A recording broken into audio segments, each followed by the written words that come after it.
Good morning students. आज हम पढ़ेंगे मीरा।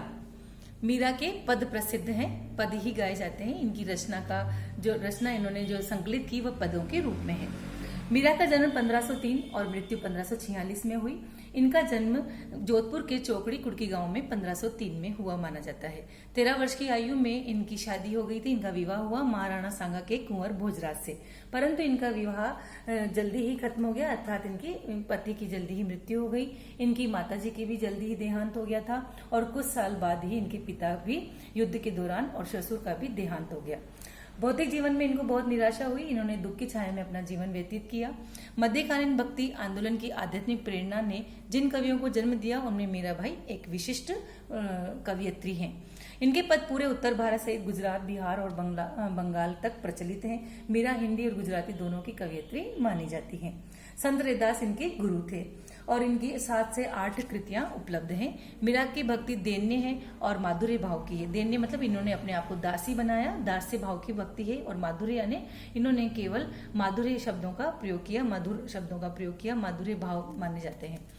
और इनका जो पारिवारिक संतापों से मुक्ति पाने के लिए इन्होंने घर बार छोड़ दिया था और वृंदावन में ये जाकर बस गई थी और ये जीवन के अंतिम समय में कृष्णमय हो गई, अर्थात इनकी मृत्यु के पश्चात यह कृष्ण की मूर्ति में समा गई, ऐसा माना जाता है। इनके आराध्य कृष्ण हैं। इन्होंने आराध्य कृष्ण का 3 रूपों में वर्णन किया, निर्गुण में और साकार स्वरूप वर्णन किया, निर्गुण निराकार रूप में वर्णन किया और एक जोगी के रूप में, परदेसी जोगी के रूप में भी इन्होंने कृष्ण का वर्णन किया है। आज हम जो 2 पद पढ़ने जा रहे हैं उसमें पहले पद में उन्होंने वर्णन किया है कि कई भक्तों का वर्णन करते हुए इन्होंने भगवान से आराधना की है, प्रार्थना की है कि जिस प्रकार से आपने कई भक्तों का उद्धार किया और उनके लिए आपने धरती पर जन्म लिया, वैसे ही मेरे भी दुख को दूर करो, मेरी भी पीड़ा को हर लो और मुझे भी अपना सानिध्य और मुझे अपनी भक्ति दे दो। तो देखेंगे आज हम। हरि आप हरो जनरी भीर, द्रौपदी री लाज राखी आप बढ़ायो चीर, भगत कारण रूप नर हरि धर्यो आप शरीर, बूढ़ तो गजराज राख्यो काटी कुंजर पीर, दासी मीरा लाल गिरधर हरो मारी भीर। देखो ये कहते हैं हरि यानी विष्णु, ईश्वर, कृष्ण, हम कुछ भी कह सकते हैं। आप हरो जनरी भीर, हे भगवान, हे ईश्वर, हे कृष्ण, मेरे जनरी यानी भक्तों की, भीर यानी पीड़ा को हरो यानी दूर करो। हे भगवान, हे ईश्वर, हे कृष्ण, अपने भक्तों की पीड़ा को, अपने भक्तों के दुखों को आप दूर करो।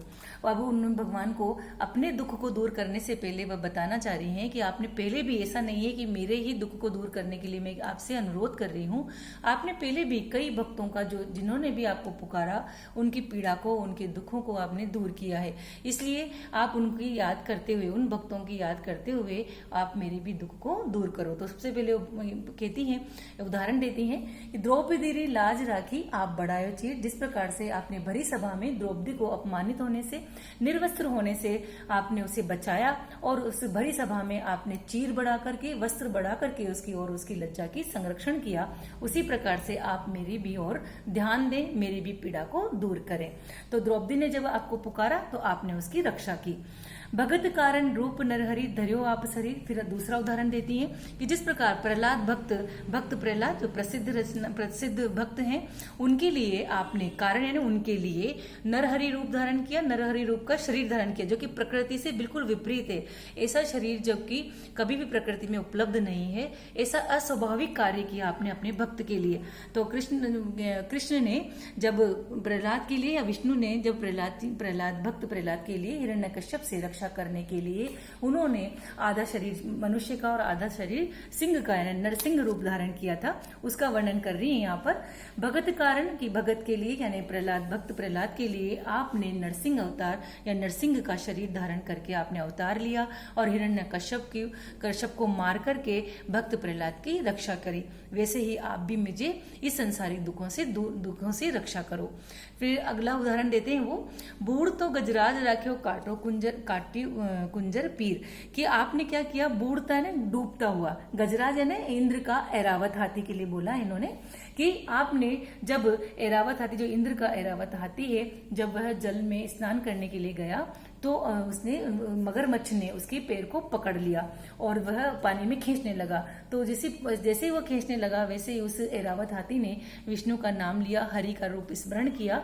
वैसे ही भगवान ने वहां पर अपना सुदर्शन चक्र चलाया और उस मगरमच्छ को मार दिया। तो उसी का स्मरण करती हुई या उसी का याद दिला रही है वो मीराबाई कहती हैं कि आपने जिस प्रकार से ऐरावत हाथी को डूबते हुए ऐरावत हाथी की रक्षा करी और अपने सुदर्शन चक्र से उसके पीड़ को, कुंजर यानी हाथी, पीर यानी पीड़ा, काटी यानी दूर की, आपने उसकी पीड़ा को यानी कि जो उसका बंधन था, उस मगरमच्छ के द्वारा जो उसे बंधन में बांध लिया गया था, उसे खींचा जा रहा था, उसको आपने काट दिया, उस दुख को दूर कर दिया। मतलब आपने जब भी भक्तों ने आपको बुलाया, पुकारा, आपने उसकी हर रूप में रक्षा की।